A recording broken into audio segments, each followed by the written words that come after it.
Komplotan pemuda curas diamankan petugas Polsek Sukarame, Palembang. Polsek Sukarame, Palembang menangkap sekumpulan pemuda tersangka pencurian dengan kekerasan dengan modus tawuran yang kerap meresahkan warga, Selasa, 8 Februari 2022. Para pemuda tersebut diinterogasi petugas dan para awak media dengan menanyakan berbagai macam modus dan tujuan mereka melakukan perbuatan tidak terpuji tersebut. Orang dua, sekitar orang 8 yang diamankan oleh anggota dari Polsek Sukarame, Palembang.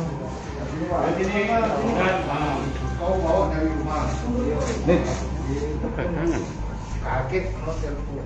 Tujuannya kan berkedok tawuran untuk begal. Iya kan? Ngapain bawa ini? Di telepon kawan, Pak. Nak berkebun. Ada yang udah bawa ini berapa? Bon. Untuk ribut kan? Oke, untuk ribut. Tapi kau kan sudah tahu bahwa rombongan kamu sering bawa ini tawuran berkedok, begal berkedok tawuran. Tahu? Korbannya sudah banyak dan kamu sudah berapa kali dipiranin orang dari belakang. Kaget dulu. Cukup aku terangkan. Ini punyamu. Iya, tujuan kamu untuk nak ribut? Iya. Nak ribut? Iya. Itu ya. Tahu ini tidak boleh bawa ini. Iya. Orang berapa? Pakai berapa motor? Jalan kaki. Nunggu.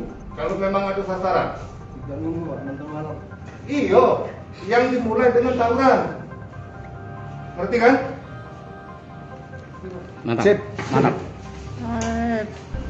Itu berarti Bob diam ya? Net, bantuin net. Pak Waka. Pak Waka boleh, Pak Waka. Bang, seperti atensi dari Bapak Kapolda, Bang. Kayak akhir-akhir ini seluruh penjuru Palembang ini heboh dengan geng-geng ini yang bermodus tawuran terus berakhir begal ini, Bang. Dari Sukarame bisa mengungkap kasus ini seperti apa kejadiannya, Bang? Jadi bisa jelaskan Polsek Sukarame alhamdulillah dapat mengamankan sebanyak 8 orang tersangka di mana modus mereka hampir sama, yaitu melaksanakan modus tawuran dilanjutkan dengan pencurian kendaraan bermotor, di mana modus mereka itu adalah menyerang masyarakat atau warga yang menggunakan kendaraan bermotor. Habis itu warganya kaget, terjatuh dan lari, akhirnya motornya diambil. Jangan lupa subscribe, share, komen, dan like ya.